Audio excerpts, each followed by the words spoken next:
A uniform that is no longer there. A door that is locked. A lie on the elevator. Hello and welcome to Sayers and Secrets. I'm your host Samuel Drake. Leave a remark with the name of your city. I love seeing our worldwide detective circle grow. Thanks for helping with this inquiry. You make every mystery important. Let's get started.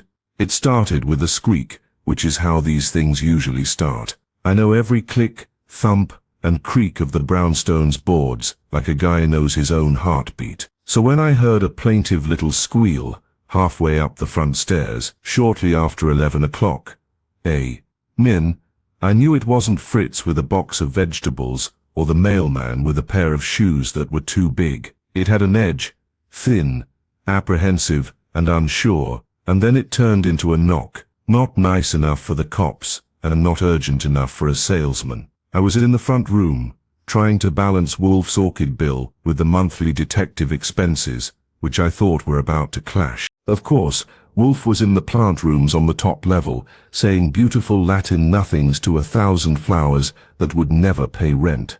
I saw what was making the noise when I opened the door. He couldn't have been older than 20. If that, he was skinny, pallid, and nervous, and his uniform was too immaculate for a youngster that slender. You know the type.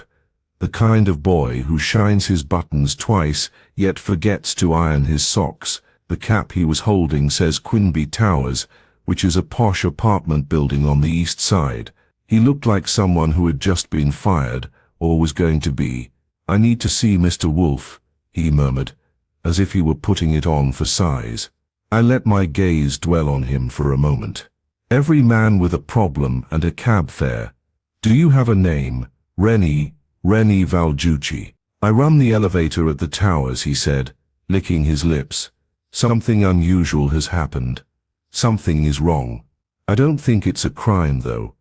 But there was a capital letter in that yet." I told him to come in. He walked over the door like it was a drawbridge to a castle. "For Nero Wolfe, it is." "Mister," I reminded him that Wolfe doesn't rise for just anybody, as I led him to the office. "But if you have more than a broken gear, or a cranky tenant, maybe he'll at least be interested." He sat stiffly in the red leather chair, as if he thought it might throw him out. I called the plant room. "Mr. Wolfe," I said into the phone, "we have a young man from Quinby Towers here. Says something is wrong. Could not be a crime. But be quiet." Then the receiver made a click. That's a maybe in Wolfe speak. While we were waiting, I looked Rennie over. His hands curled in his lap, as if they were trying to get a secret out of him. "Are you sure this isn't because you're short on cash?" I asked. He shook his head too quickly. "No, it's not me. It's not you. A person who isn't who they say they are." "Oh, who you are. A good starter every time." Wolfe's heavy steps approached the office 2 minutes later. He walked in and sat down behind his desk, like a judge going to court. "Yes, Mr. Goodwin," he said, looking at the boy. "This is our elevatorist, Rennie Valjucci. He works at the Quinby Towers and believes that someone is residing there under false pretenses." Wolfe's lips didn't move much. "Do you think that's something the police should handle, Mr. Valjucci?" Rennie blinked. "No, not yet. He is meant to be the new tenant in 7C, a man named Leicester, but I'm pretty sure I've seen him before, with a different name. Another building. He wasn't a tenant at that time. He was being let out, in a quiet way, after something went missing." Wolfe's eyebrows went up like curtains on a stage. "Something in particular?" "A set of old cufflinks. The owner of the building owned it. They never proved it was him, but they found them in his locker after he left, in the gym at the building. And now this same man lives at Quinby Towers under a different name." "That's right. He gave me a tip last week." That's when I remembered what he looked like. Wolfe put his fingers together. "Mr. Goodwin." "Yes, sir." "Mr. Valjucci has interrupted our morning to tell us that a man who has stolen quietly in the past has changed his ways and is now targeting wealthy people. And you, Archie, think this is unimportant? I think it's halfway interesting, I said. Maybe 3/4. Wolfe's eyes were closed for a long time. Okay, we will ask. You will write down the name he used to go by, Mr. Valducci, and anything else that is important. Rennie leaned forward, as if he had just been knighted. You'll check it out. Wolfe made a noise. Sir, I am looking. My limbs are Mr. Goodwin. He will take care of the legs. And just like that, a small squeak blossomed into a case. I wasn't sure what the elevator boy had brought to the brownstone, but Wolfe had smelled it, and that suggested that something was about to rise. The thing about Nero Wolfe is that once he makes a decision, whether it's official or not, you're playing on his board. Even if the stakes seem minimal, the pieces still follow his laws, and everyone will eventually be obliged to check. But he listens before he moves a rook. For Wolfe, listening isn't only hearing.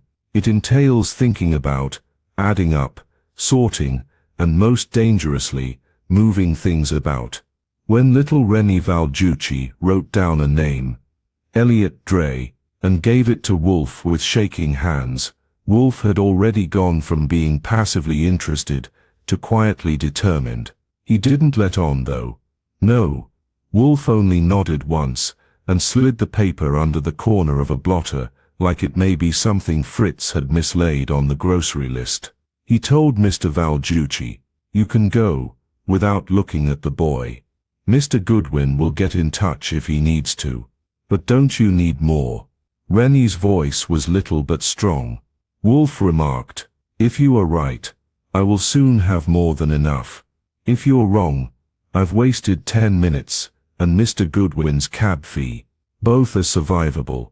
Rennie nodded, and left after being told to. I said goodbye with a nod, and accompanied him to the door. He paused on the steps. "Do you really think he'll look into it?" he asked. I grinned and leaned against the doorframe with my shoulder. "Kid, if he hadn't already made up his mind, you'd still be out there squeaking on the steps. Go back to Quinby Towers, and pay attention. I'll see you again if your gut feeling is right." Wolfe was already going through the directory on his desk when I got back to the office. This was unusual for him, because he liked to have his information already processed. "Anything good?" I questioned, slipping into my chair. He didn't look up. "Elliot Dre. Not listed, which isn't unexpected. You will go to Quinby Towers. Look at this, Mr. Lister. Find out if he is our Mr. Dre, and if so, how he got there. That's it. For now." Wolfe says, "Take a sandwich. We're going for a ride." Now if you've never been to the Quinby Towers, let me give you a picture of what it's like. Even if you have the deed, this building thinks it is better than you. A pre-war building with shiny marble, sharp brass trim, and hallways that smell like lemon shine, and money that has been passed down. The kind of place where doormen only grin if they see your name on the list of shareholders. I got there a little after 1 with a clipboard, a purposefully slow stroll, and a fake name. The badge on my chest said I was Harold Dean, a city inspection liaison on a fire code verification run. The best thing about clipboards is that no one wants to fight with them unless they are a lawyer or really love a citation. I discovered Rennie where he was supposed to be. When he noticed me, his body tightened, but he kept playing. I said, "Afternoon," in a businesslike voice. "Pass inspection. These kinds of towers don't generally show red, but we've gotten some strange readings from 7C. Where is Lister?" Rennie pointed to the panel. "Just got up 10 minutes ago. Lives by themselves. Doesn't go out much during the day. Door locked. He always does. But he's nervous. He believes that everyone is watching him. You might see him when he comes out, if you wait on the east stairwell. He checks his mailbox 3 times a day, even though the mail doesn't come until 4. That was a good sign. I went up the stairs to the 2nd story, and stood by the window, pretending to look at a structural junction. I heard the elevator hum, and then a quiet ping that told me it had stopped 5 minutes later. A door opened with a hiss, and then someone walked slowly on the soft carpet. I looked around the railing. The man who got off the elevator was in his 30s, fit and put together. He walked with just the right amount of tension to make you think he was either guilty or had gastritis. He had on grey pants, a light blue shirt, and a face that was quite normal. Normal in the sense that pickpockets like easy to forget. He walked up to the brass mailboxes, like it was a normal part of his day, but he had timed it like a superstition. He opened his box, nothing in it. Shut it, looked in both directions. Then here's the best part. He put a small folded letter in the seam under box 7D. That slight gesture made my brain feel like a hive. Not something a man would do just to check his mail. I told him to wait 20 seconds before going back into the elevator, and then I went down the hall. The note was still there, neatly tucked away like a bookmark in the real estate section of a Sunday paper. I took out a pencil, pushed the edge under the corner, and turned it loose. No envelope, no name, it's just a half sheet of paper that was folded and torn from a memo pad. It said same time. Stairwell in the north, check first. It's cryptic enough to be helpful, yet unclear enough to make you suspect. Lister, Dre. By the time I got back to the lobby, was gone, and Rennie was looking at me like a newsboy waiting for the next big story. Did he leave anything behind? I asked. No, it just looked edgy. As usual, I put the note in my pocket. Have you ever seen anyone else come or go from that unit? Rennie wasn't sure what to do. A woman, 2 times, late at night, classy, a scarf and black gloves, like in a movie. That didn't help much, but it did make things more interesting. When I got back to the brownstone, I gave Wolfe the note and the details. He grunted and absent-mindedly stretched his fingers around the edge of the blotter. He said, "The woman. Tell me about her." I told Rennie's story. He nodded once. Mr. Panzer might be helpful after all. Call him. If Wolfe was bringing in Saul, things were officially past the point of being curious. Saul was supposed to follow the attractive woman with gloves 10 minutes later. I was urged to come back to 7C the next morning, as a potential buyer searching for a sublet. Wolfe thought that if this Elliot-turned-Leicester was running a masquerade, he would have made sure it was airtight. It was my job to find the scene. But as I was about to grab my notebook, something else happened. Fritz walked into the office with a scowl. That alone would be enough to worry me. Fritz frowns like some people start wars. He was carrying a little tin of Wolfe's expensive turmeric, which was one of the custom imports that was stored on a locked rack near the pantry. "Mister," he told Wolfe, "this is not where it should be." Wolfe raised his head. "Explain." "It was the cumin, not the turmeric row. And the seal is shattered." Wolfe's eyes got smaller. He put out a hand, looked at the tin, unscrewed the top, and smelled it. He answered, "Not ours. Someone switched it out." He put it down as carefully as a surgeon would put down a scalpel. I gazed in between them. "Are you saying that someone broke into the kitchen to switch out a spice jar?" "Yes," Wolfe answered in a low voice. "And if they did, they wanted me to know." At that point, the workplace was quiet, the type of quiet that makes the hairs on the back of your neck stand up. Not only because someone had messed with Wolfe's kitchen, but also because of what it meant. Someone had gotten inside the brownstone, past Fritz, past locks, and past routine, and left a message that only Wolfe would understand. That was when the masquerade ceased being just about a renter who liked to give tips and an elevator boy. It got personal. And when things get personal in the brownstone, someone always gets stuck. I've seen Nero Wolfe deal with all kinds of crimes, from petty theft, to murder, to fraud, to treachery. But messing with his kitchen, That's a new level of stupidity. You don't poke a bear in its lair, and you definitely don't poke it through a turmeric tin. We weren't dealing with a pickpocket in a necktie, because someone did it, and did it well enough to get Fritz upset. We were interacting with someone on purpose. Wolfe didn't eat dinner that night. A stem of asparagus could have knocked me over. I left a sandwich outside his office, but the lights stayed low, and the door stayed shut. He was lost in thought. He was deep in thought. When Wolfe is in a bad mood, I usually have to work extra hours. The next morning, I went back to Quinby Towers in real estate casual clothes, a blue jacket, grey pants, and a peculiar look in my eye. As Wolfe told me to do, I was an independent broker looking for quiet buildings for private clientele. I had a name, Preston Carter, and a business card that I made in the basement the night before. I caught Rennie in between rides on the elevator. He nodded once, and didn't say anything. He said quietly. Didn't leave last night. I looked at the book where people sign in. There were no visits logged either. Is anyone else here? He made a small gesture toward the hallway to the west. Dr. Lisbeth Kramer is in 7B. A psychiatrist, stays to herself, yet is always watching. Roger Mullaney, an ex-journalist, who drinks like he's still on deadline, is diagonally across from 7D. Carla Dunn is a woman who lives just above Leicester in 8C. She says she's a fashion consultant. I thought about that while I rode the elevator up. Around 7C, Wolfe had asked for a list of possible contacts. Rennie had just made a nice small circle. I knocked on the door to 7C, and waited.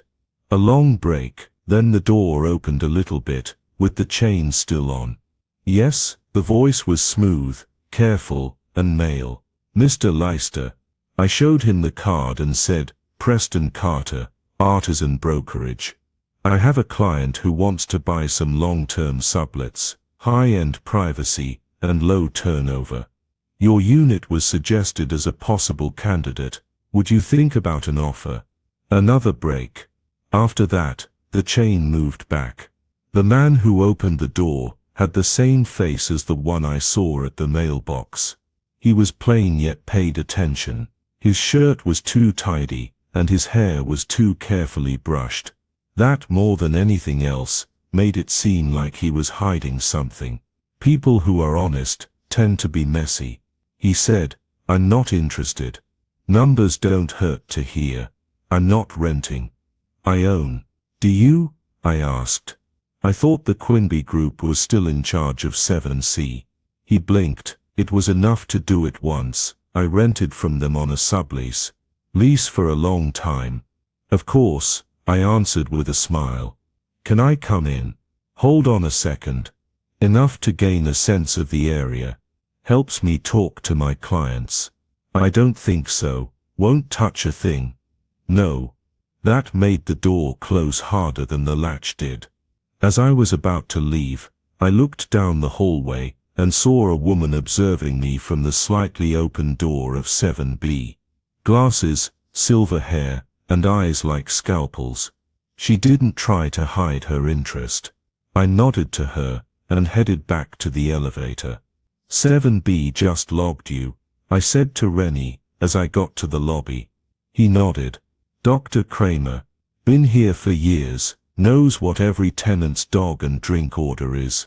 And 7D, Roger Mullaney, used to write for the Herald, fired because of a libel case. Now he writes angry letters to the editor and drinks gin like it's water. Is there any link between him and Mr. Leicester? I don't know.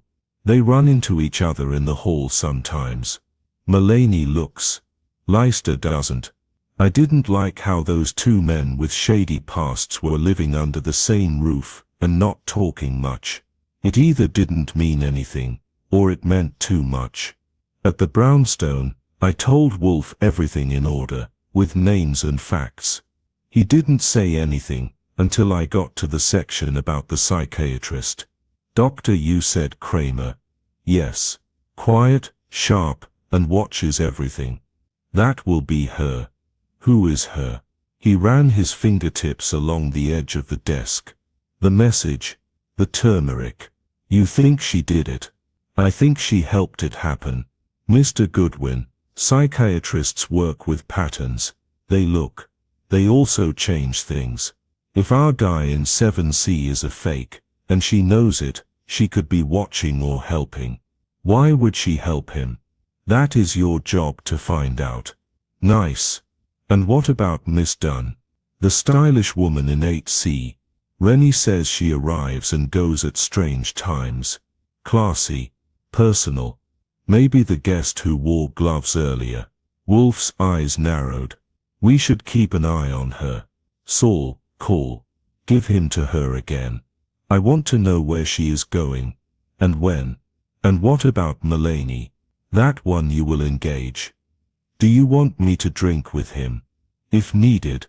Before I could say anything, Fritz came back in, this time with a small white envelope. He said, "No stamp." It was pushed through the front door. Wolfe opened it with 2 fingers. There was only one typed plain index card inside. You're getting involved in things that aren't your business. Stop. There was no sign. Only the period is there. Wolfe gave it to me. Typed, I said. And not on anything cheap. This is good stock. Probably a home office, not a business. Yes. You think it's Leicester? No. Why not? Wolfe shut his eyes for a time. Because he doesn't warn people. He avoids. He is hiding. This is someone else.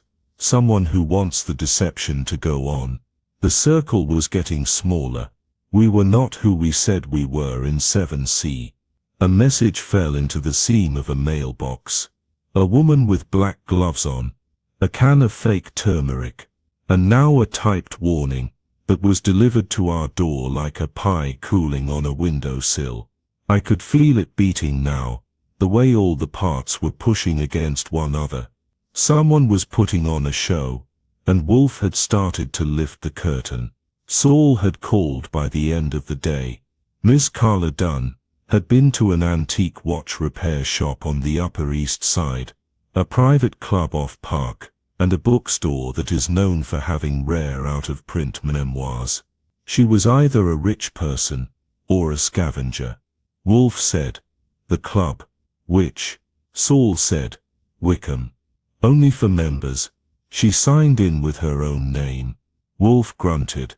"Look for someone who knows her. Speak with the maitre d', discreetly." Saul grunted in response. "Always." I hung up the phone and turned to Wolfe. I said, "We have suspects now. Leicester, Kramer, Mulaney, and Dunn. If we're being thorough, maybe Rennie." Wolfe answered, "No. Rennie is the spark, not the one who planned it." "And you still think this isn't about stealing?" He shook his head slowly. "It is about betrayal," he remarked, "and terror, and keeping anything valuable safe. Cufflinks." He looked at me in a way that might have frozen butter. "No, Archie. Not cufflinks. Something that can't be replaced as easily." That's when I realized this wasn't simply about a tenant with a fake name and an elevator dude. It was all about control. And Wolfe never lets go of control once he has the smell. In the Wolfe world, you don't merely knock on the doors of a group of suspects and ask them where they were last Thursday. That works in cheap novels, but not in real life. Especially when Wolfe is behind the curtain tugging strings. He wants the fibers, the sentiments, and the little details that make a falsehood seem true, or a truth seem false. My job was to catch folks saying the wrong thing at the right time, and make it look like I wasn't trying. So I started with Roger Mulaney, 7D, the one who was least likely to slam a door in my face. He was a former journalist, who became a professional drinker, and conspiracy theorist, if Rennie's information was correct. I caught him in the late afternoon, when the sun was shining through the hallway windows, like it was on its way to a meeting. He opened the door, wearing an old green bathrobe, and a pair of horn-rimmed glasses that hadn't been cleaned properly since Nixon was president. His eyes were piercing, even if they were bloodshot, and his breath had a subtle smell of gin and mistrust. "Are you selling something?" he asked. "Just talking," I answered, showing them my notepad. "I'm writing about how residential buildings in New York have changed over the years. People say you used to work the beat."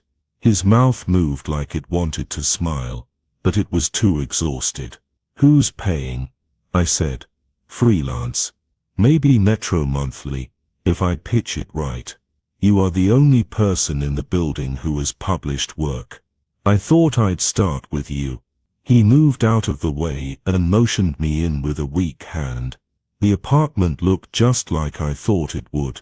Bookshelves drooping with old newspaper clippings, draperies heavy with dust, and a half-full glass of something clear on a coaster made of old press credentials. When I sat down, the couch creaked. "Ask," he said, flicking a cigarette with skill. "Tell me about the people who live there. Anyone interesting lately?" He laughed dryly.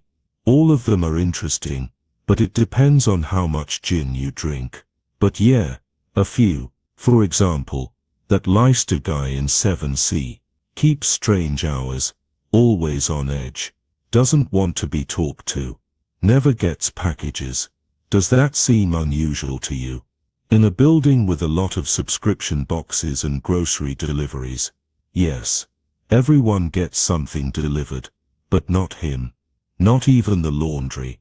Maybe he just likes to keep things to himself." Mulaney blew smoke up to the ceiling and muttered, "Maybe he's a liar.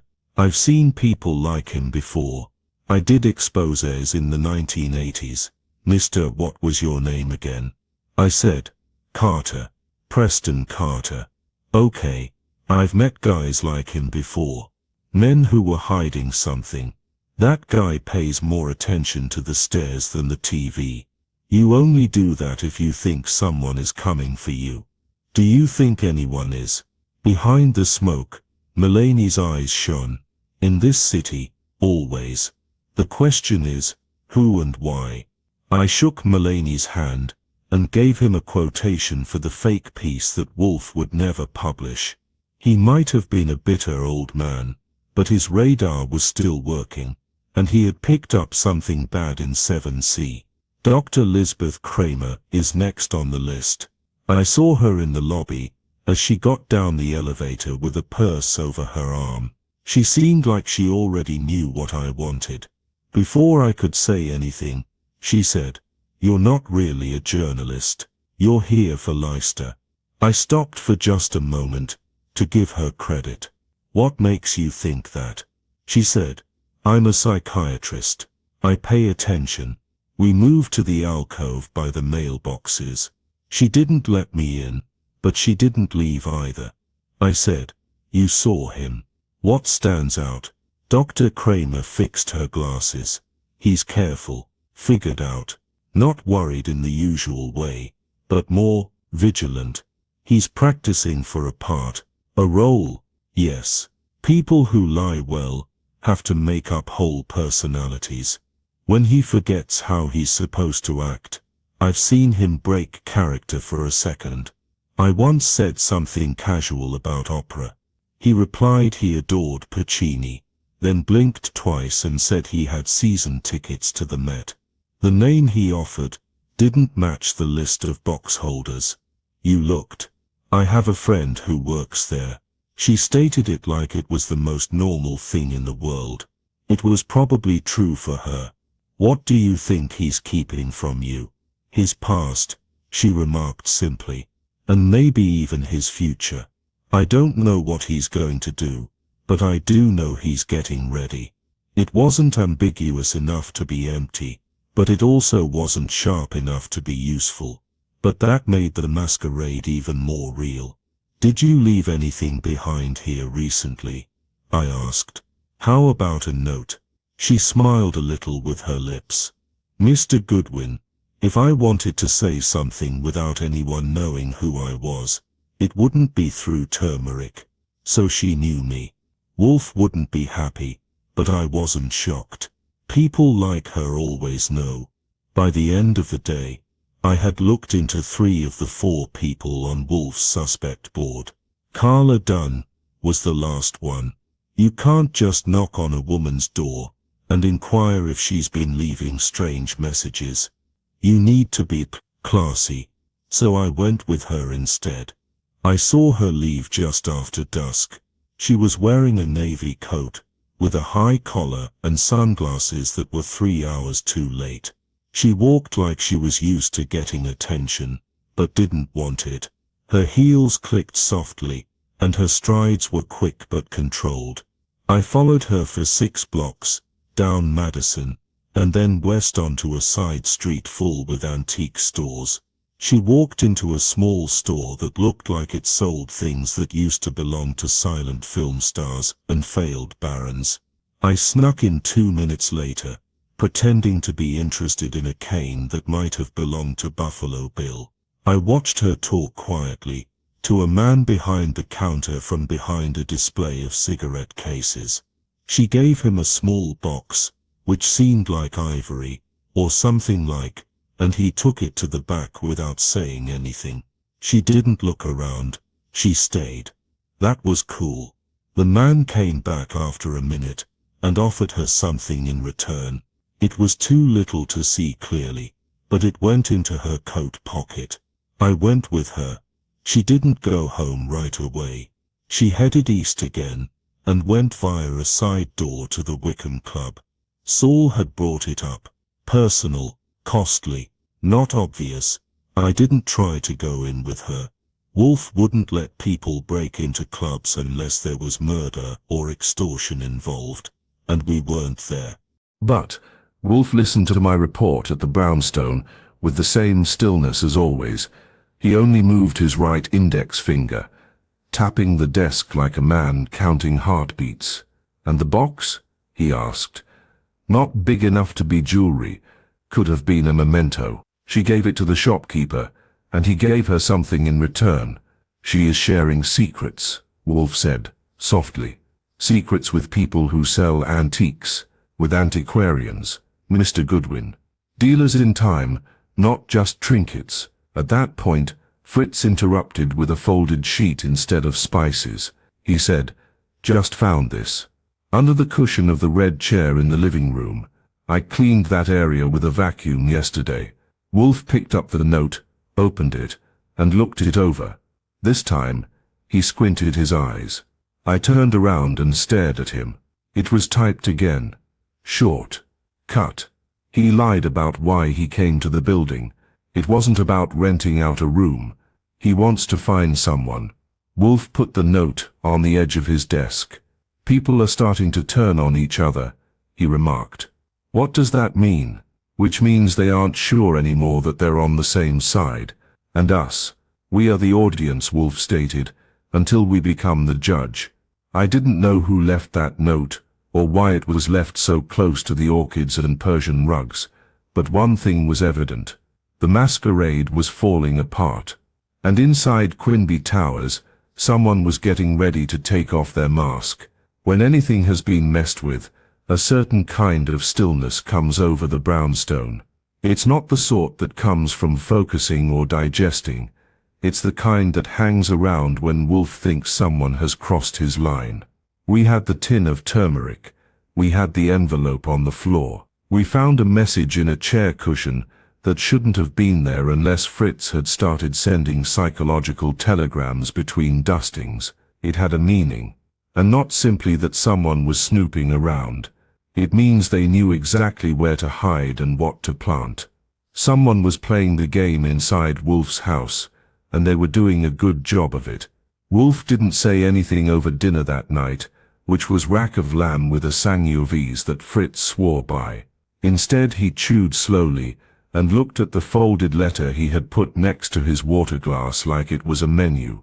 When he did talk, it wasn't about sauces or spices. It was about what he wanted to do. He said, "The note was a distraction. It confirms what I already thought, but it was put there to make me mad. Seems like a dangerous way to get someone who solves crimes to do something. Wolfe nodded once. Exactly. That sounds like desperation, or a mistake. Then it's time for a new plan. No, not yet. It's time to be patient. But you, Mr. Goodwin, will return to the towers tomorrow morning. Early. I want you to look at the building when you wake up. Who goes in? Who goes out? Who doesn't move at all? And what if I get caught watching people drink their morning coffee? You are good at being underestimated. Use that. He was right. People usually think secretary before they think surveillance when they see me. I parked opposite from the Quinby Towers at 7:15 the next morning, holding a cup of coffee that was too hot and the day's times. I leaned against a light like a man who was always 20 minutes late for breakfast. No one looks twice at a guy reading the news. Carla Dunn came out at 7:35 wearing a burgundy coat, a scarf wrapped tightly over her neck, and a small black case. She didn't look up as she crossed the street and went into the subway. I wrote down the time. Dr. Creamer left at 7:53. She was wearing the same blue suit I had seen her in the other day. She was walking quickly and talking on the phone. She waved down a cab and left. Roger Mullaney opened the front door at 8:20, looked at the sun like it owed him money, and lit a cigarette. Then he walked down the block, perhaps to get a bottle with his name on it. Leicester or Dre, as we still thought, didn't come out.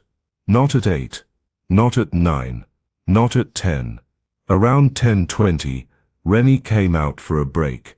I walked across the street. Any movement? I asked without thinking. Rennie responded. He's still in. Didn't even come out for the news. I tapped my cup. Does that tell you anything? He's never missed the paper for 2 days in a row. He might be unwell. Maybe he's anxious about the people who have been giving him secret notes in jars of turmeric. That made him smile a little. Do you want me to look for anything? Yes. If he leaves his unit, especially with bags, phone me. The same goes for everybody else that comes in. You have my number. I shook his hand and then went back to the brownstone. Wolfe was still upstairs with the orchids, so I took the chance to look through the spice rack myself. Fritz, bless him, had already examined all the seals and fixed the turmeric. But one jar, the one with the cloves, has a small stain on the label, a thumbprint that is darker. I held it up to the light. Smudge. People. New. Fritz came back just in time to watch me look at it. He said, I didn't touch that one yesterday, in a stern voice. Do you clean the jars often? Yes. Every Sunday, and I turn the front labels so that they point straight ahead.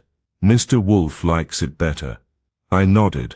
Then someone has been messing around again. I put the jar down and looked at the kitchen door for a long time.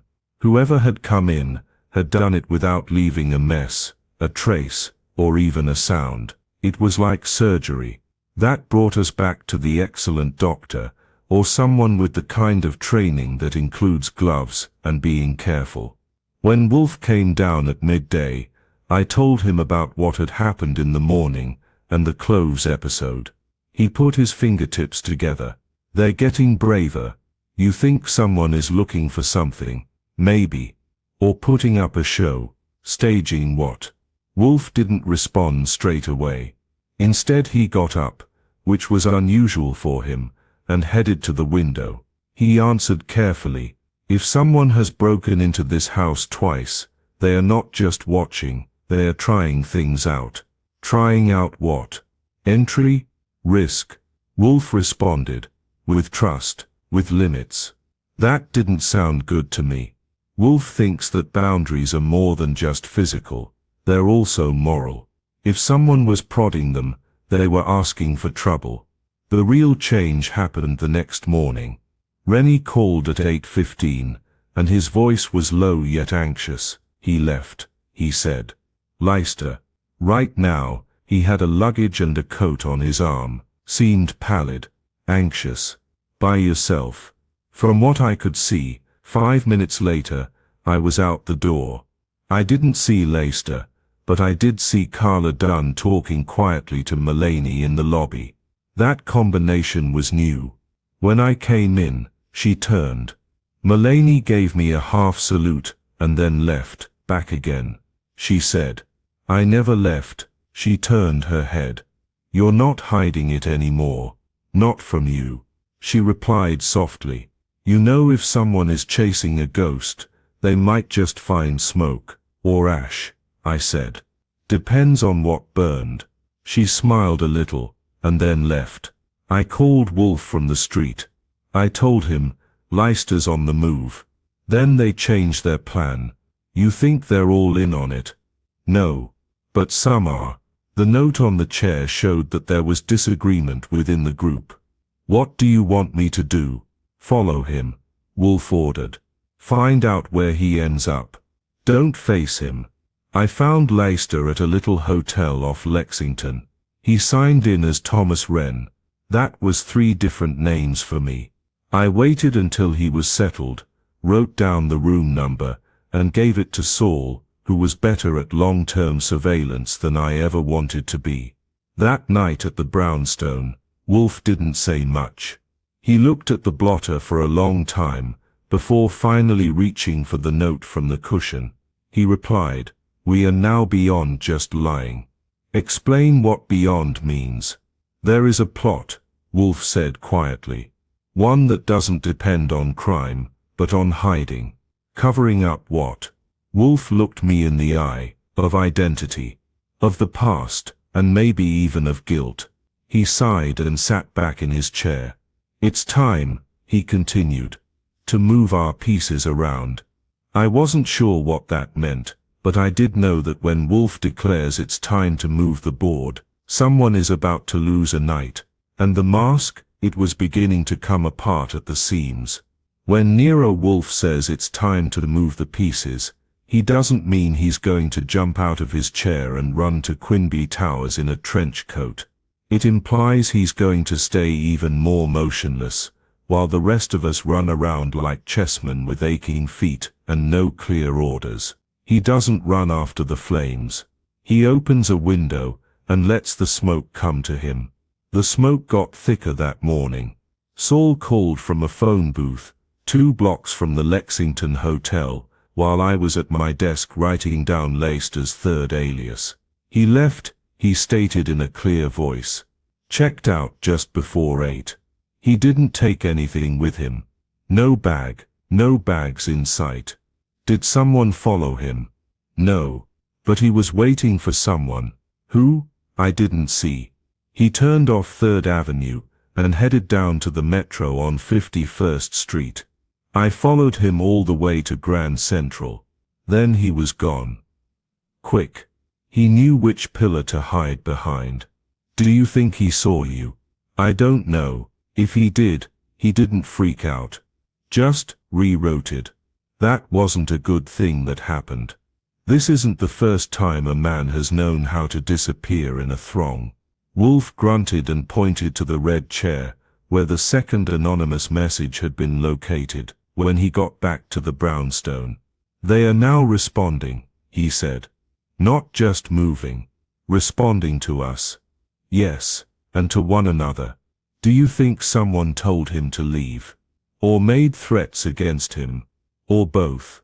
That's when the next shoe fell.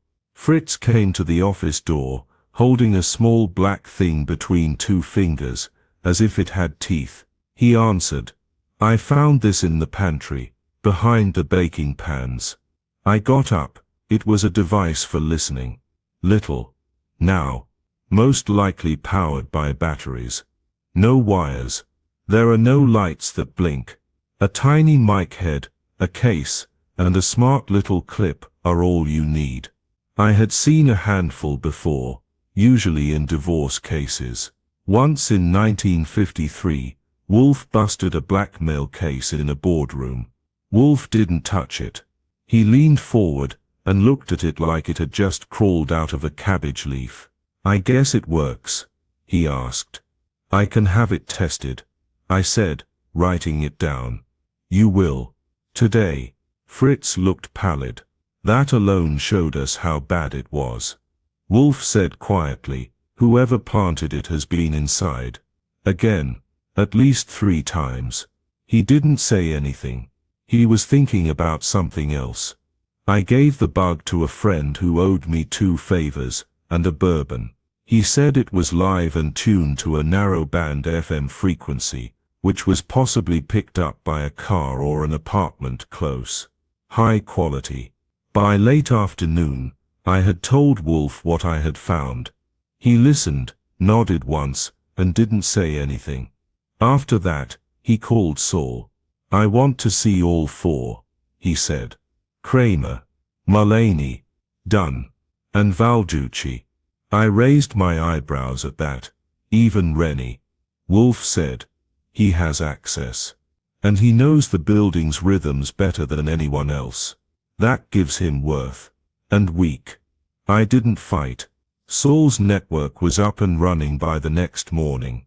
He gave Dunn to Ori Cather, who followed her to a jewelry assessment company, and subsequently to a legal practice in Midtown. Dol Bonner's assistant, a sharp-eyed woman named Marla, was following Kramer. She could follow a cloud across the sky without blinking. Saul himself stayed close to Mulaney. I stayed with Rennie. I caught up with him around 11 on his lunch break. He had a bagel, cream cheese, and an apple. He sat on a bench in a tiny park, half a block from the towers, with his legs crossed and his back straight. "Are you nervous?" I asked. "Not much," he said. "But I've been thinking about why he came back. The man in 7C. Choose between Dre, Leicester and Wren. Yes. He didn't just choose the building at random. It was his choice." "Why?" Rennie's hands twisted the paper bag. "He knew someone there. I know for sure. Maybe more than one." "Did you figure that out on your own?" He answered. "No. Someone told me." I turned around. "Who?" "Miss Dunn. Last night, she wanted to know if I remembered seeing him before he moved in, which was weeks ago. She said she assumed he looked at the building for a few days before ever applying for the unit." "Why would she say that to you?" Rennie glanced at me with harsh eyes. "She wanted me to tell someone else." That gave me a cold that Wolfe wouldn't have needed a thermometer to feel. She was planting again. Baiting. She's in charge of the story. "Exactly," Rennie answered. "And she's good at it." I nodded at him, and then went back to Wolfe. I said, "She's playing games. Planting doubts. Giving direction." Wolfe said, "That's it. She isn't the leader. She is the one who is distracting." "You think Kramer is in charge?" "I suspect Kramer is watching. Dunn makes a move. Mulaney is waiting. And it's all because of Mr. Dre." He closed his eyes and leaned back. Finally he added, "We need disruption. Something to make the arrangement upset. You want to poke the hornet's nest." "No. I want to take the cover off." The lid came off earlier than expected. Fritz spotted a second bug that night. "This one is in the hallway, underneath the console table." Same brand, same amount of time. It had been live during a talk Wolfe had with Saul earlier that day. That made the window smaller. Fritz said, "This one was new. I clean that table twice a day." Wolfe nodded. "Then the trespass happened within hours. That was too close for comfort." "Call everyone," he said. "Bring them in. All suspects." "Yes. Tomorrow night. Here. I'll get the room ready." "Do you think they'll come?" "They will." "What if they say no?" "They won't. Not if I ask nicely." He wrote the notes himself, which is unusual for Wolfe. I delivered each one by hand the next morning. To Carla Dunn, "Thank you for your discretion. I think it's important to make roles clear.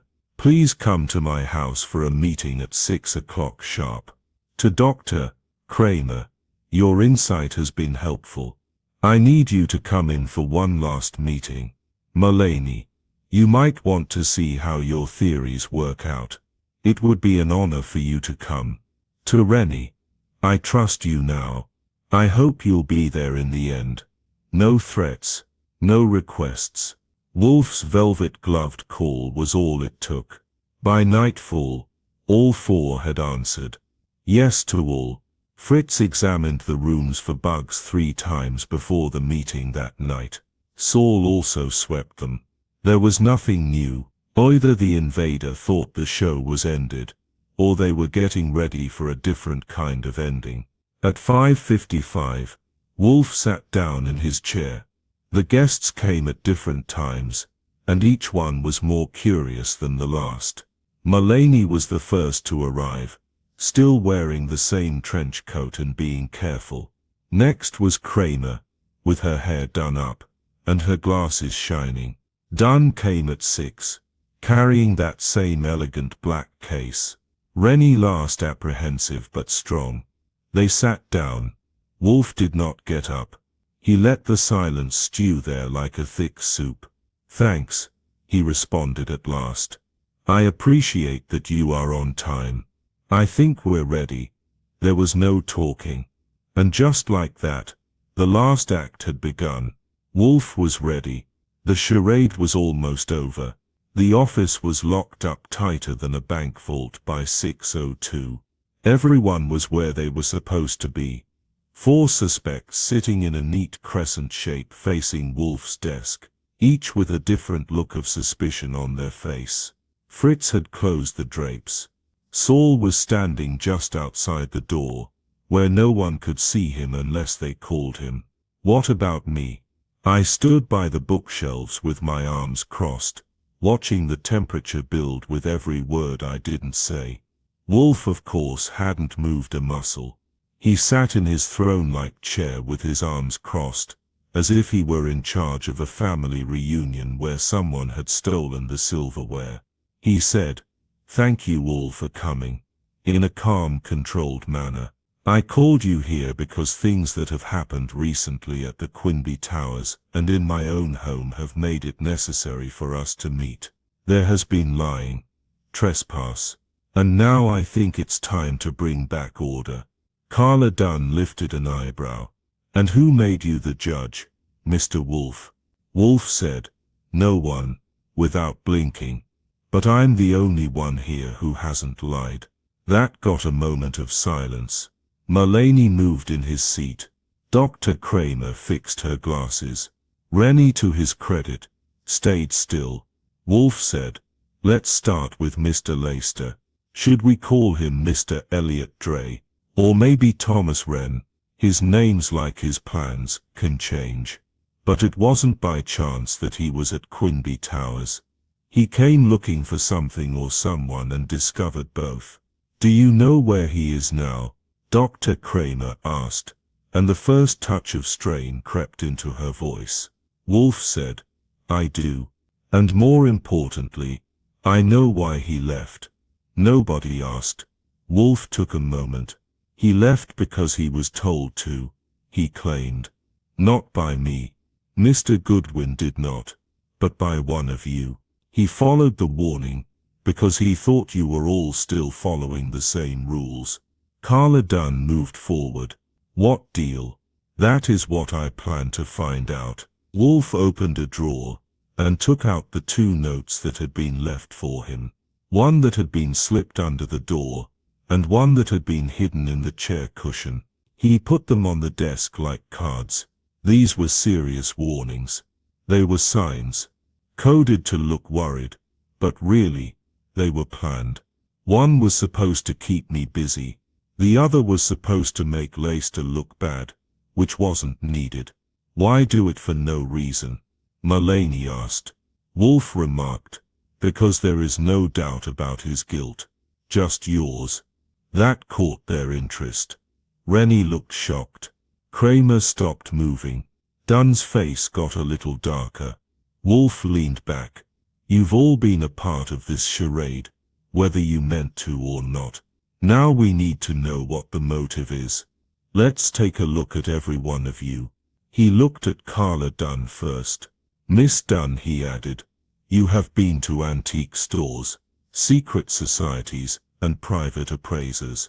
You are part of groups where identity, real or fake, is a form of money. You also went to a law office that specializes in keeping records secret. What did you buy at the store on East 73rd last week? Carla didn't move. A locket, old, sentimental value. Wolfe nodded. And in exchange you got a paper in an envelope that was sealed. You now have the envelope in your purse. She didn't move. You think a lot. I only believe what my agents see. You're not keeping Leicester safe. You're keeping what he has safe. And maybe who he used to be. Dr. Kramer cleared her throat. This is crazy. Wolfe looked at her. Dr. Kramer has a license in 2 states. 27 years of practice. Lives at Quinby Towers, because it's quiet and has a lot of clients. But you also have a past with Elliot Dray. You were once involved in a legal issue that he was connected to. It was an institutional review from 12 years ago, and a court order sealed a patient record. You were an expert witness. Kramer didn't say anything. I think that patient was your brother. Rennie took a sharp inhale. I turned to look. His eyes were big. Kramer remarked softly, that's not public record. Yes, Wolfe said, but it could be fixed. You got to sealed testimony. I guessed it. From how you reacted when you did it, and the fact that you chose not to correct me instead of being quiet. Which doctor? You just did. Kramer's shoulders drooped a little. Wolfe kept going without missing a beat. Mulaney. The former journalist perked up like someone who was about to get an award. You've been watching Dray since he got here. Not because they were curious. Out of memory.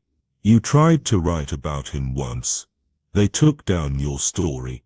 You lost your job and your trust. But not your desire to learn. Mulaney made a noise. He was a fake. Still is. Now you've been waiting for a second chance to show him up. That's why you didn't say anything when he moved in next door. I can't tell anyone because no one would believe me, Mulaney said angrily. Not again. Yes, Wolfe responded. So you waited and looked until someone else tugged the string first. Finally he looked at Rennie. The kid flinched, but not much. Mr. Vellucci. Yes, sir. You told me this story. This is a warning. Did you realize what you were getting into? Rennie answered. No, sir. I knew him. I knew something was wrong. I thought, maybe I can help stop it this time. This time? Rennie gazed at his hands. I used to work at a desk. Before Quinby, a different building. That's where I first saw him. When something went missing, he left before the cops could become involved. I felt bad for not saying anything then. Wolfe nodded. And now you have. That's why, Mr. Vellucci, you are not a suspect. You are in fact, the only honest thing in this play. The room's tension changed. Carla Dunn put her arms across her chest. Kramer didn't say anything. Mulaney said something that couldn't be heard, and then sat back down. Wolfe grabbed the spice tin, which was full of phony turmeric. He added, this was also a signal. A private message that someone put in my kitchen so I would see it. It wasn't designed to trick me. It was supposed to make me think. I took on the challenge, and now the party is ended. He tapped the blotter once. Mr. Goodwin. Yes, sir. Please ask Mr. Saul Panzer to bring our guest in. Saul came in and led a man I knew right away. Elliot Dray. Or Leicester. Or Wren. It didn't matter what his real name was anymore. His face did. He seemed exhausted, defeated. He sat there and didn't say anything. Wolfe looked at him for a long time. You were told, Wolfe said, and yet you came. Cray nodded. Because you found the last thing I could use to get what I want. And what is that? He stared at Carla Dunn. My daughter. The room became quiet. He said, that's why I came back. To make sure she was safe. From the tale. From Mulaney. From the fallout. I didn't take anything. Not this time. Wolfe answered softly. No. But you did lie. And hide. And the fallout might still come. He leaned back. This masquerade wasn't about stealing. It was about who you are. Fear. And remembering. Now that memory has come through my door, I have to deal with it. Dre didn't say anything. Carla stayed still. Wolfe shut his eyes. He said, I'll decide soon. Nobody leaves until then. And just like that, he had them all sitting down, in a corner, and quiet. The owner of the house had spoken, and now all that was left was to decide. The temperature in the room dips a few degrees right after Wolfe says to take a break. The silence, not the thermostat, is what it is. Not one that makes you feel bad. It's more like the moment before the verdict.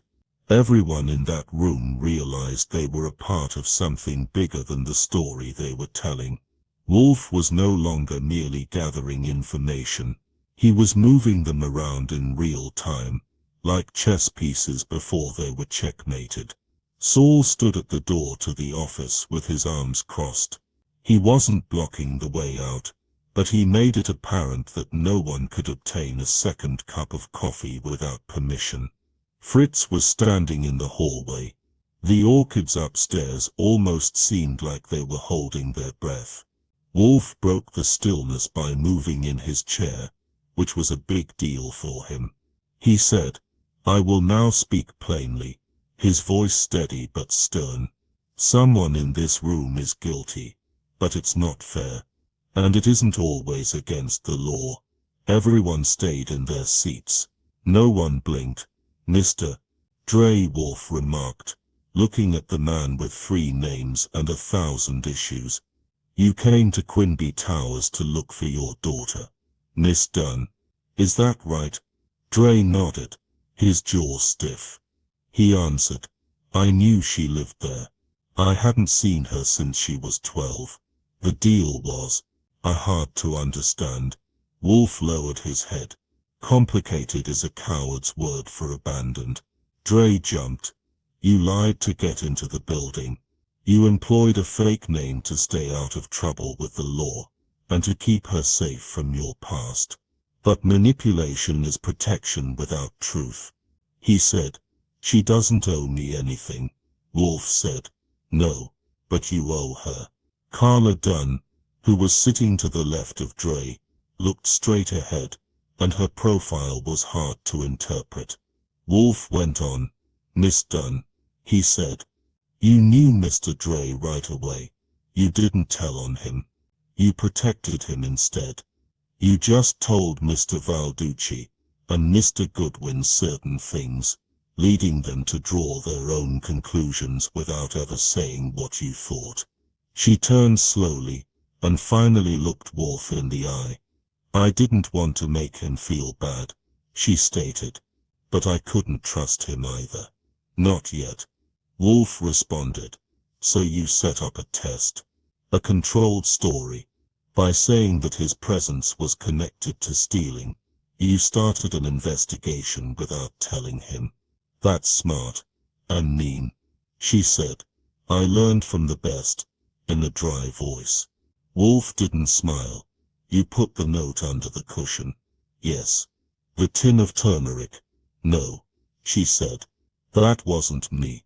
That answer changed the focus. Wolfe turned to Dr. Kramer. Dr. Kramer. Doctor. Yes. You were the first to notice that Mr. Dre's behavior was strange.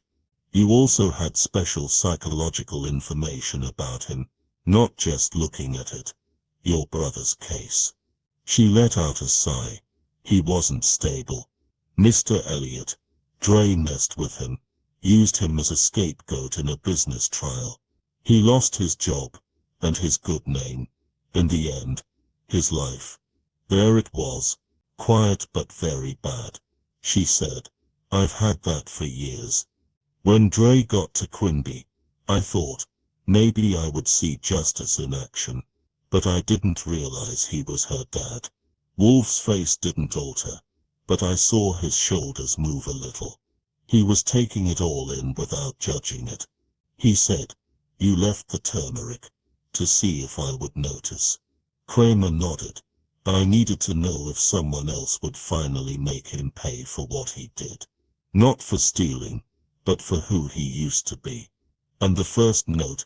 Wolfe asked. She said, not mine, but I did leave the second. I looked at Wolfe. That made 3 notes, 2 of which were accounted for. Wolfe asked, looking at Mulaney, then who left the first warning at my front door? Mulaney didn't move. He had been waiting.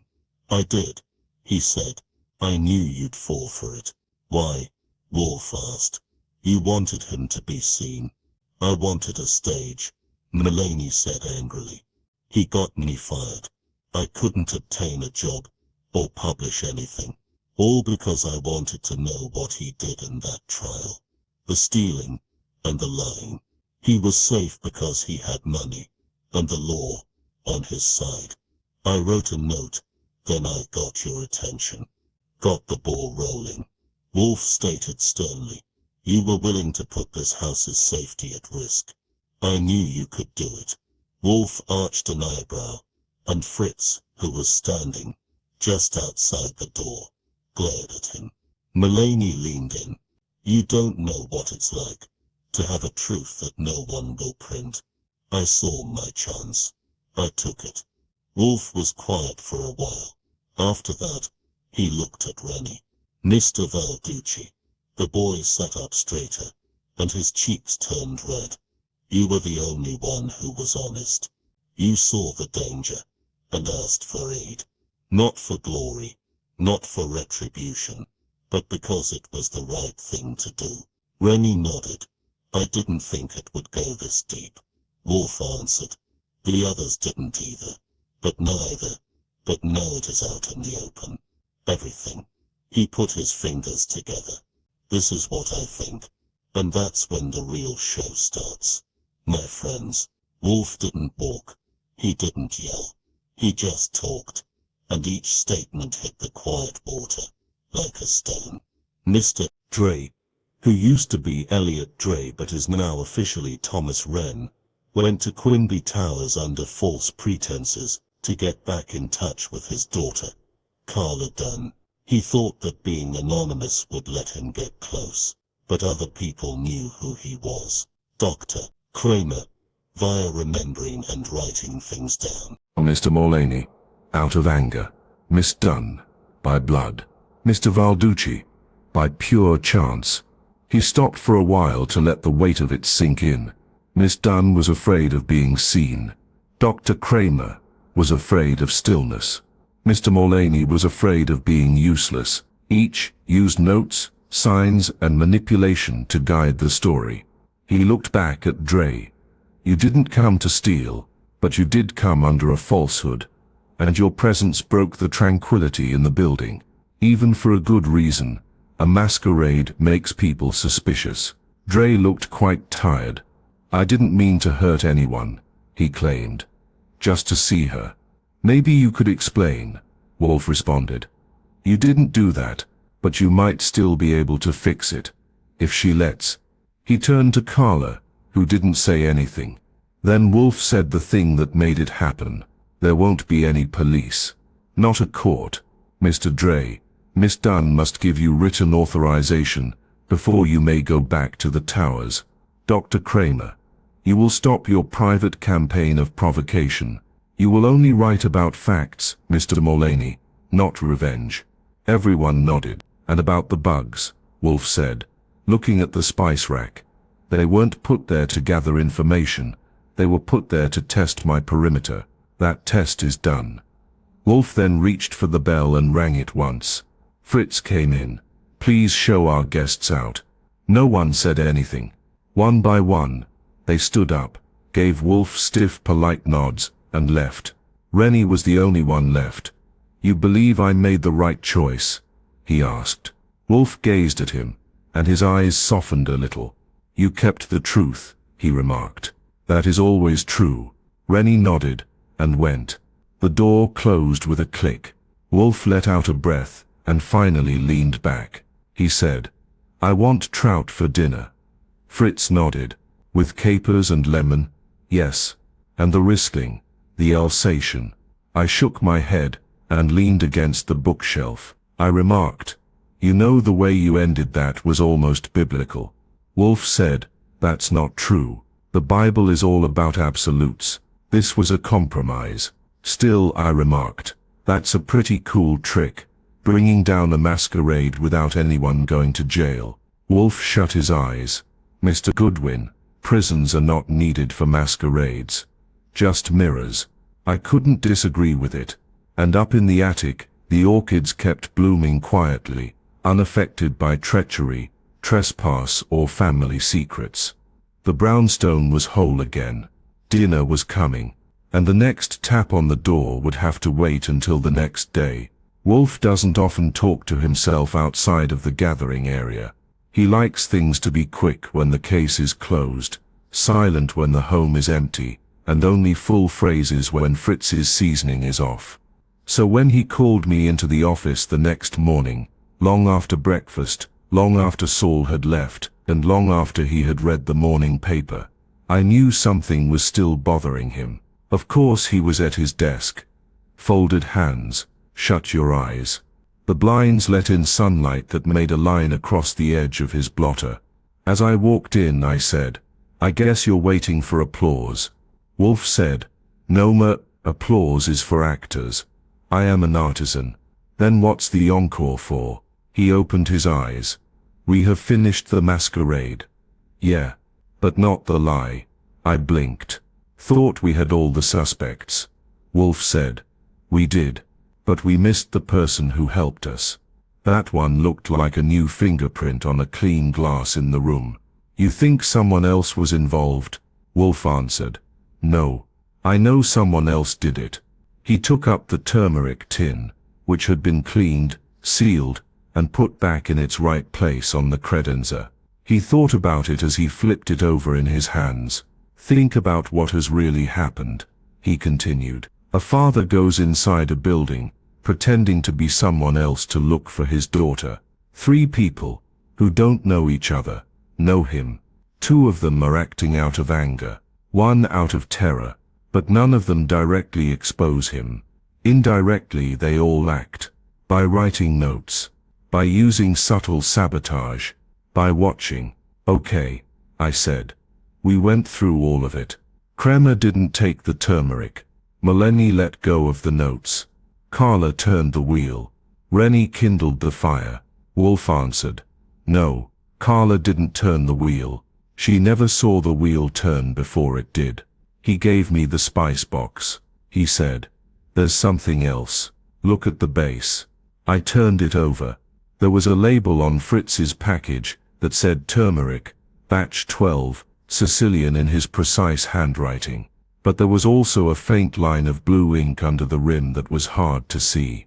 A number, little, printed with a precise stamp, #4069J. "What is it?" Wolfe said, "A catalog number, from a service that keeps track of food imports, used by suppliers for high-end restaurants, not by grocery stores." Fritz didn't get this from his usual source. No. Someone who could get into both our pantry and the list of suppliers ordered this. I put it down. "You mean one of them put it there for more than just fun?" Wolfe nodded. "They weren't testing my interest. They were checking to see how involved I was." He took a file folder and opened it. There were a few sheets inside, including copied documents, addresses, and typed memos. I had Saul look up the order history. That tin came from a one-time import run that only went to 4 clients. 3 of these are places to eat. He handed me the paperwork and said, the 4th is a cooking school. In the middle, there is one part-time inventory manager, Carla Dunn. I looked at the page. Did she plant it? Wolfe answered, no. She had access, but she didn't place the order. Someone used her login information. A worker. He touched the name Jeremiah Sloan. Who is he? Wolfe said. A clerk. Someone Mr. Dre knows.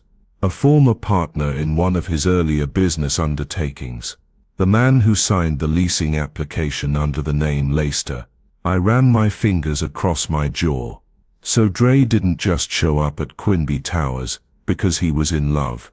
Someone put him there. On purpose. Yes. And Dunn didn't just happen to run into him. No.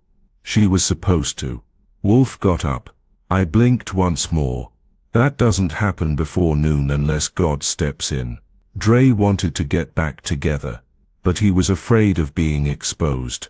So he planned a way back in that was quiet, protected and hidden behind red tape.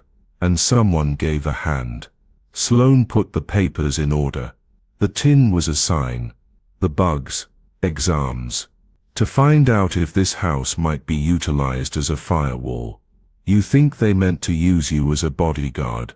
Wolfe answered, yes. Or if that doesn't work, as a scapegoat. He looked out the window. I don't like being used. That was evident. I sat down. You want to face them? He answered. No. That would make me a part of the story. I'd rather stay the editor. So what do we do? He turned to face me again. We don't do anything. That made me stop. Nothing. We give Miss Dunn the information. In a quiet way. Let her see who really brought her father back.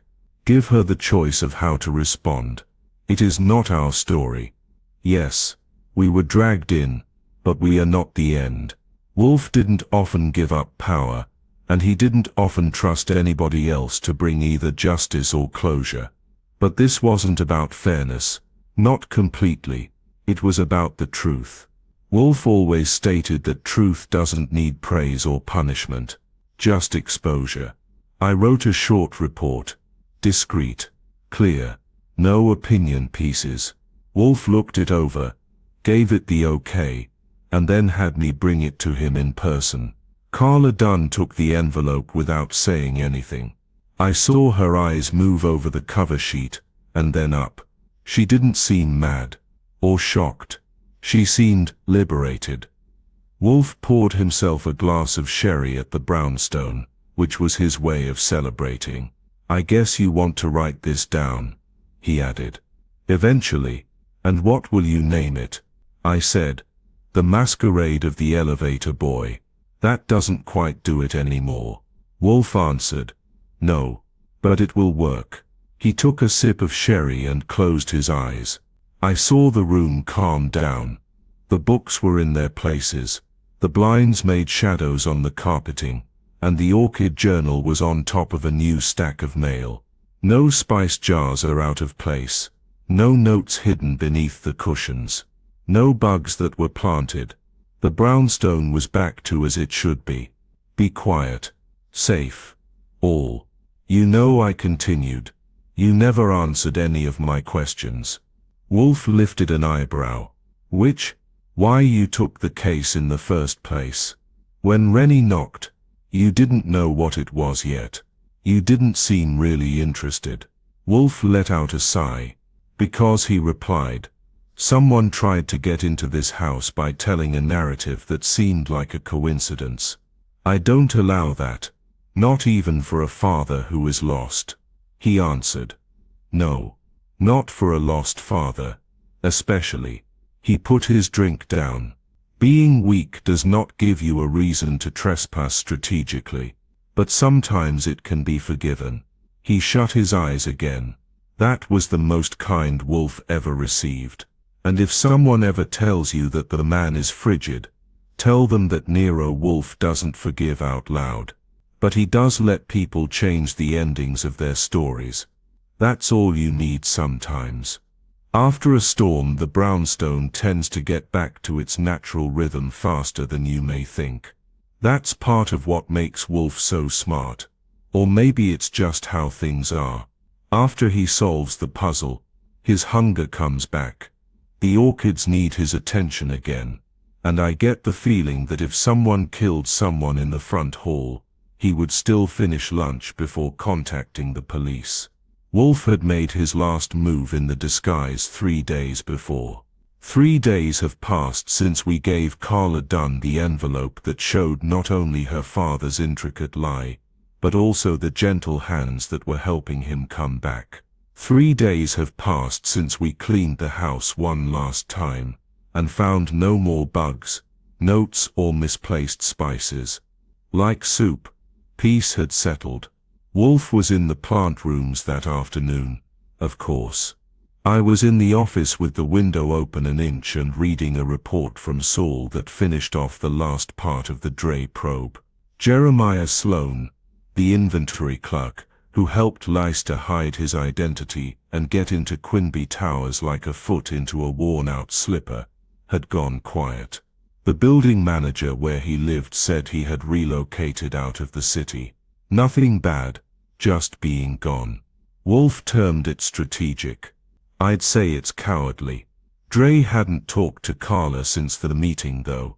Saul saw him once by himself, wandering through Carl Schurz Park with his coat buttoned and his hands in his pockets, peering out at the East River as if it might speak back. Carla's doorman said she got one letter and called back once. No matter what was said, it hadn't brought them back together yet. Wolfe would say that this was completely appropriate. Some things shouldn't end nicely. Word counts don't always work in real life. The bell at the front door rung at 4. I looked up out of curiosity. We weren't expecting anyone, and Wolfe had told us he wouldn't take any new cases until Monday. I opened the door and saw Rennie Valducci standing on the steps with his hat in hand and the same pressed elevator jacket I had seen him in before. Still a touch pale. I'm still a little nervous, but he stood up straighter. "Can I talk to Mr. Wolfe?" he asked. I said, "He's upstairs with the orchids. Feel free to sit and wait. It could take a while." "I don't care." He walked in and sat down beside the coat rack with his hands in his lap. I told Wolfe. He didn't answer. But 20 minutes later, he came down, wiped his hands with a linen cloth, and frowned as if he thought Rennie would ask for a job. "You've come back," Wolfe murmured as he sat down in his chair. "Why?" Rennie got up. "To say thank you." Wolfe's eyebrow moved up half an inch. "You didn't thank me then," Rennie said. "I didn't know what to thank you for. Now I know." Wolfe tilted his head. "And what is that?" "For not making things worse. For not putting everyone in the spotlight.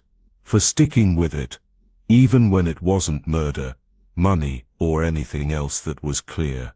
Wolfe remarked, "That is not thanks. That is a relief." Rennie grinned a tiny bit. "Maybe it's both." "Very well." There was a break. The kind that a weaker person would have served coffee. I stayed still. Rennie cleared his throat. "I've been thinking," he said, "about maybe doing something else. Getting out of the lift. Learning something. Maybe criminology." I raised an eyebrow. Wolfe just said, "Yes. Do you think I could do that?" "You have shown observation, initiative and restraint," Wolfe stated. "Uncommon traits." "Thank you, sir." Rennie nodded to both of us and then left. He moved down the stoop and away from the window. He looked somehow lighter, like a man who no longer had something under his coat. Wolfe didn't say anything until the door clicked shut. "He'll be useful to someone," he said. "You mean the police in New York?" "No." To himself. He went back to his seat. I sat back down across from him, with my legs crossed and a pad on my lap. "Are you not going to charge anyone?" "No. Not even Mulaney." No. You've gotten soft. Wolfe made a face. I've gone exact. I turned my head to the side. Are you sure you're not starting to like the idea of people being saved? I only like accuracy. And peace. Then Fritz came in with a tray.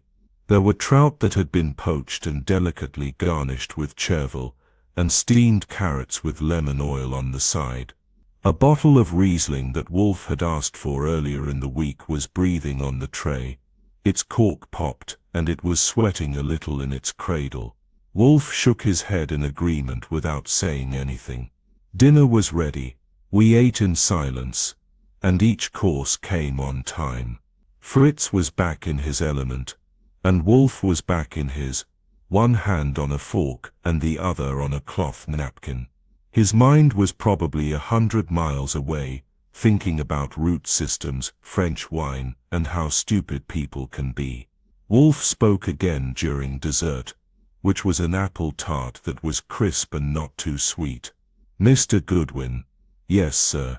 What do you think of this story? I'd say it's sad. Yes. And beautiful in its own way. Everyone received what they deserved, or at least close to it. Wolfe answered, no, not quite. He drank a little bit of wine. Mr. Dre didn't get what he was owed. He received what he was afraid of. And Carla, she got the truth she already thought she knew. But suspicion isn't the same as justice. It's just preparation. How about us? We, Wolfe continued, got proof that even without blood, lies hurt. That one remained with me. I nodded. Do you think they'll make up? Not likely. There was too much trust built up. Not enough earned. We ate all of the dessert. Fritz took the plates away. Wolfe grabbed the Times and laid it out on the desk like a second supper. I went back to the front room and let the house return to its hallowed silence. Even if the brownstone is quiet, it is not a place that doesn't care. It takes in stories like its master takes in wine and lies with taste, patience, and a sense of awe. Cases come and go, but Wolfe always keeps them in some way. They become footnotes in his memory, mixed up with the flowers, the recipes, and the quiet judgments of a man who knows more than he says. That night, the phone didn't ring. The door didn't knock. The city kept moving outside. Elevators going up, people going down into falsehoods or out of them, notes being exchanged in stairwells, and truths being hidden in quiet corners. The brownstone was at rest inside. The case is closed, until the next party, the next soft knock, the next broken person who comes in on 2 feet, and asks for a moment of our time. Wolfe will still be here when it happens. Not moving, but always prepared.